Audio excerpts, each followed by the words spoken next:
아무래도 직장을 다니시면서 수술 받으시는 경우가 많으실 텐데요. 일주일째가 되면 본인이 말씀을 하지 않으시면 다른 사람들이 사실 크게 알아보지 못할 정도입니다. 특히 입안으로만 절개를 하실 경우에는 실밥이 잇몸에만 있기 때문에 겉으로 보이지 않겠죠?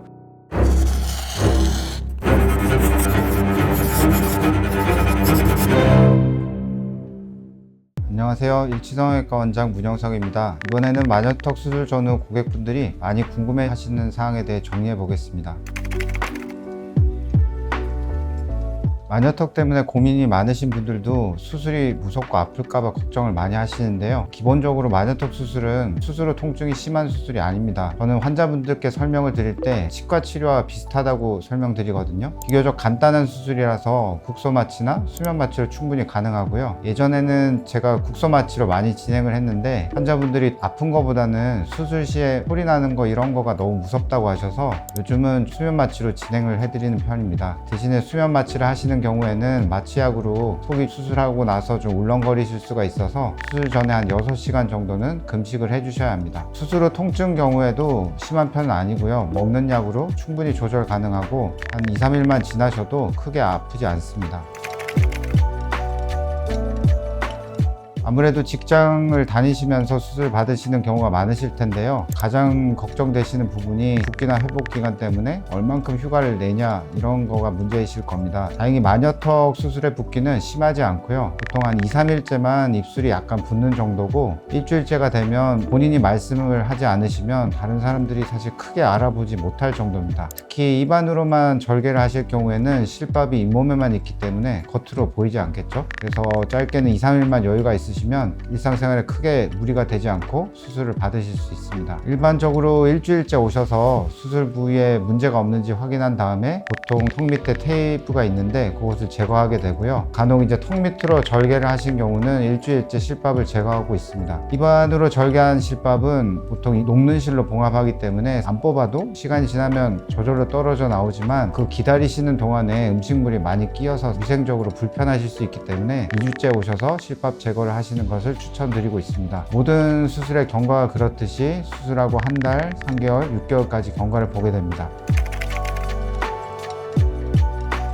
수술 당일은 아무래도 붓기 때문에 불편하니까 일반 식사보다는 죽 같은 묽은 음식 드시는 걸 추천드리고 다음날부터는 가리실 필요는 없어요. 원래 드시던 음식을 드셔도 되는데요. 과자나 육포, 오징어 이렇게 좀 단단한 음식은 상처에 영향을 줄 수 있기 때문에 피하시는 게 좋고 과자 같은 경우는 부스러기가 상처에 낄 수 있기 때문에 역시나 피하시는 게 좋습니다. 음주 같은 경우도 우리 면역력에 영향을 줘서 염증을 일으킬 수 있는 위험이 있어서 한 달 정도는 안 하시는 게 좋습니다. 양치질 같은 경우는 저는 적극 하시라고 권장드리는데요. 이유는 아무래도 양치질 자체가 입안에 원래 있는 상재균을 줄여서 염증을 예방하는 효과가 있기 때문인데요. 당일에는 붓기나 쓰라지시기 때문에 불편할 수 있어서 가글링만 하시고 다음날부터는 양치질을 꼭 하시되 평소 사이즈 작은 어린이 칫솔 사셔서 양치하시는 게 좋습니다. 저는 총 3주간 당기미 착용을 권장드립니다. 구체적으로 말씀드리면 첫 일주일간은 하루에 24시간 중에 가능하면 오래 착용을 권장합니다. 너무 두통이 심하고 당기고 불편하고 바깥에 나가야 되고 외출해야 되고 출근하셔야 되는데 어쩔 수 없이 착용이 어려운 경우에는 일시적으로 푸셔도 상관없다고 말씀드립니다. 대신에 24시간 중에 가능한 오랜 시간을 착용한다는 원칙을 지키시면 되겠죠. 수술 후 2주째, 3주째에는 하루에 12시간 정도 착용을 권장하고 있습니다. 하루에 24시간, 6개월 동안 착용을 해야 되지 않냐 이렇게 물어보시는 분들이 계신데요. 저는 수술 받으신 분들이 빨리 일상생활으로 돌아가는 게 제일 중요하다고 생각하거든요. 저처럼 착용하면 재발되지 않을까 걱정을 하실 수 있지만 지금까지 제 경험상으로는 수술 결과에 큰 영향이 없습니다. 제 기본적인 철학은 수술 자체가 정확하게 돼서 재발이 적어야 되는 게 가장 중요하고 수술 결과가 당김으로 유지가 되냐 안 되냐 이렇게 생각하진 않기 때문입니다.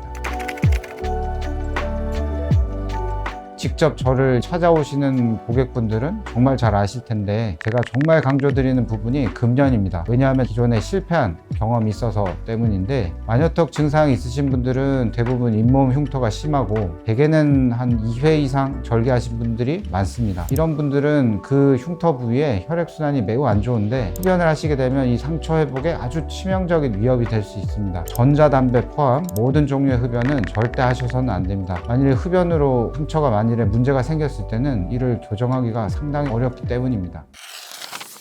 지금까지 마녀턱 수술 전후 주의사항에 대해 설명드렸는데요. 아무래도 어렵게 찾으셔서 마녀턱을 해결하기 위해서 오신 만큼 제 경험과 수술법을 토대로 다시 편하게 웃으실 수 있도록 해드리겠습니다. 이상 일치성형외과 원장 문영석이었습니다.